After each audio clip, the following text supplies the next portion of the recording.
Hey everyone, welcome back to another video from A Man Talks NRL SuperCoach. In today's video, just going to be giving a brief update on my team for round 9 and my trade thoughts that I'm currently thinking of doing for my team. So I'm coming off a really good week last week where I scored in the 1400s, and I'm currently sitting in the top 1000 in terms of ranking, so I'm really looking to kind of hold my position. I don't have to be too risky, I think, with my trades, and overall I'm actually really happy with how my team's looking for this round. So for anyone who's listening on the audio version, at hookers I've got Jaden Brayley and Connor Watson. Front row forward I've got Tavita Pangai Jr., Takiaho, Christian Welch and Spencer Leniu. In the second row forward, I've got Dave Fafita, who I've currently set the captaincy on, Mitch Barnett and Josh Curran, with reserves of Ben Condon, Ryan James and Ben Trbojevic, who's just a dual centre wing nuff. In halves, I've got Nathan Cleary, Sam Walker, and at 5'8", Jerome Luai, Josh Schuster. And in my centre wings, I've got Brian To'o, Kurt Capewell, Dave Nofaluma and Dane Laurie, with the reserves of Charlie Staines, Dave Fusatua and Bailey Simonson. At fullback, I've got James Tedesco and Gutho. So I'm actually really happy with how the team's looking. I've actually got a bit of a benching headache now, which is probably a good sign that my team's in a decent shape and that I've got more than 17 guys who I can viably play. So at the moment in my reserves, I've got Clint Gutherson, Josh Schuster, Sam Walker and Christian Welch, but I haven't made a decision yet if I'm going to put that reserve on Connor Watson, and with my intended trade plans, I'm probably going to be adding another player to the mix in terms of who should I be reserving. So looking at my team, I think I'm conscious of two things really. So firstly, it's going to be Kurt Capewell and his fitness. He has been named to play this week for the Panthers, but fortunately they play early in the round, so we will get confirmation pretty early on whether he's fit or not. If Capewell is ruled out of the team, I'll definitely be trading him out, I think, because I don't think he's really a season-long keeper around in the centre wing position. He won't play in the round 13 bye week, I think, because he's probably likely to play for Queensland in Origin. So I think I was looking to probably trade him out anyway before round 13. So if he is ruled out, this will just be an opportunity for me to do that. And in my previous video on trade targets, I've given a lot of thought on what kind of centres would be good options, especially the ones who play in round 13. And for me, with Kurt Capewell, I think I've probably the one I'd like the most is probably Bradman Best. But I'll probably also put Tyrone Peachey up there in terms of the players that I'd really consider. So I can very easily do Kurt Capewell to Bradman Best. If you note at the top, I've got 451k in the bank, so plenty of money to be able to do that trade. So if we do find out that Kurt Capewell is ruled out, I will just bring in Bradman Best wherever I can find him on the list of all the centre wings.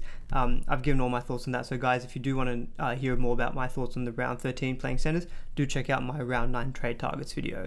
So Bradman Best is 509k, so I think he's at a pretty decent price. He does have a tough game against the Raiders, but I think the draw is starting to open up really nicely for the Knights after this game against the Raiders, and that won't make really a dent in terms of the money I've got in the bank, which is 424k.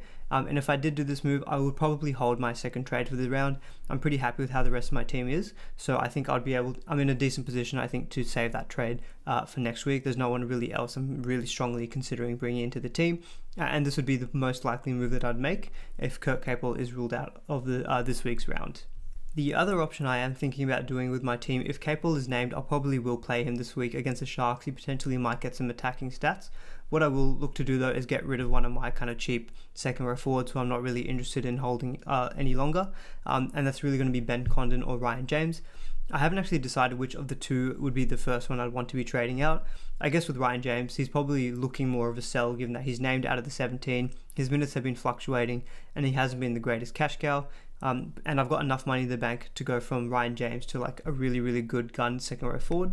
So trading out Ryan James with the amount of money that I've got in the bank, I've got 738k, so I can't stretch up to Isaiah Papali'i, but I can bring in like a Tohu Harris and Angus Crichton and Ryan Madison, basically anyone else that I think I'd want. I've already got Dave Fafita. So I did think about what kind of second row forwards would I want to be bringing into the team. Obviously my first thought was maybe Papali'i, but I can't afford it with the Ryan James trade out, and so I was really thinking about either then Angus Crichton or Tohu Harris.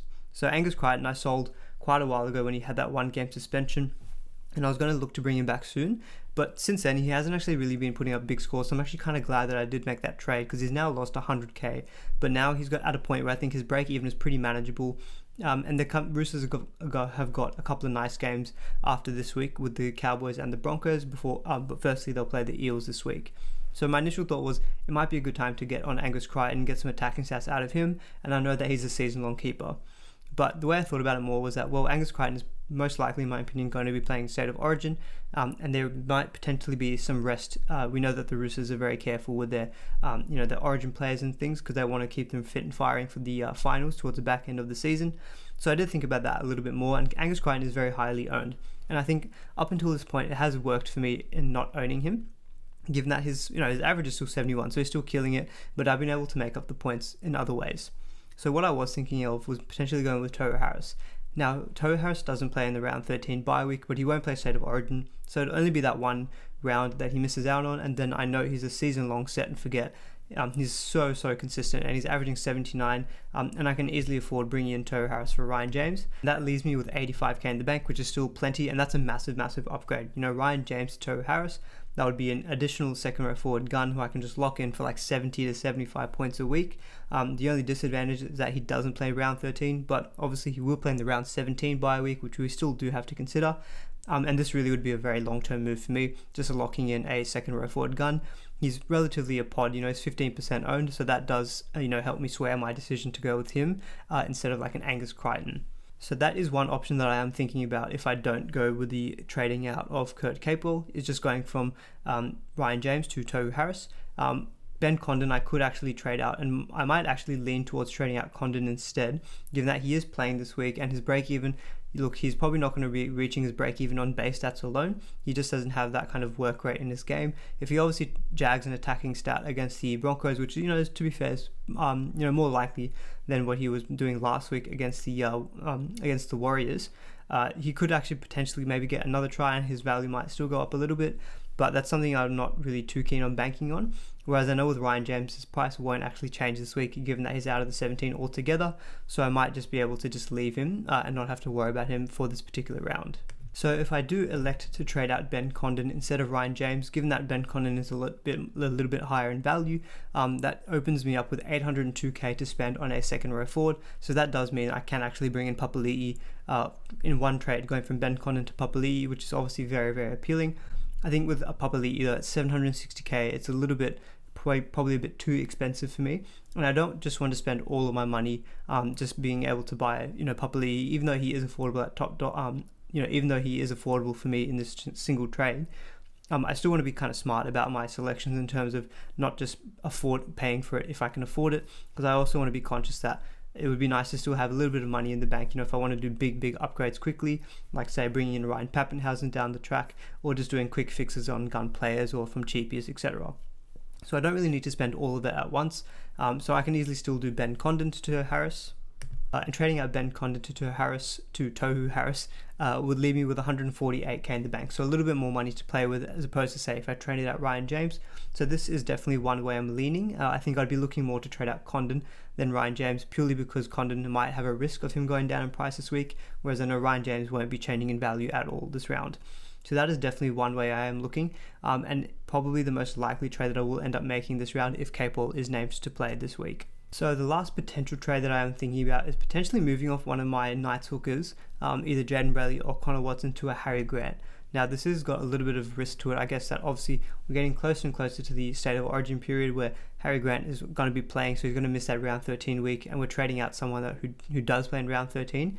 I'm trying to think about it though, like if I choose Harry Grant over say a Connor Watson, he's going to play one less game in that period, but if he averages around maybe 15 points more than Watson per game, say to make up for Watson getting around 60 to 65 in the round 13 bye week, getting in Harry Grant would kind of negate the loss of that round 13 bye player if he does score that much better than Connor Watson, which I don't think is, to be honest, that far of a out of the possibility.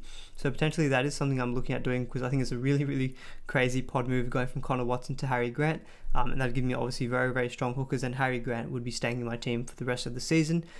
It is a bit of a risk, and I don't know if I'm willing to actually go there yet, but the Storm's draw is very nice after this week, so it is something I'm toying up, potentially not this week, but maybe in the next couple of weeks. But I understand that as we get closer and closer to State of Origin, making that kind of a trade makes less of a difference to my side.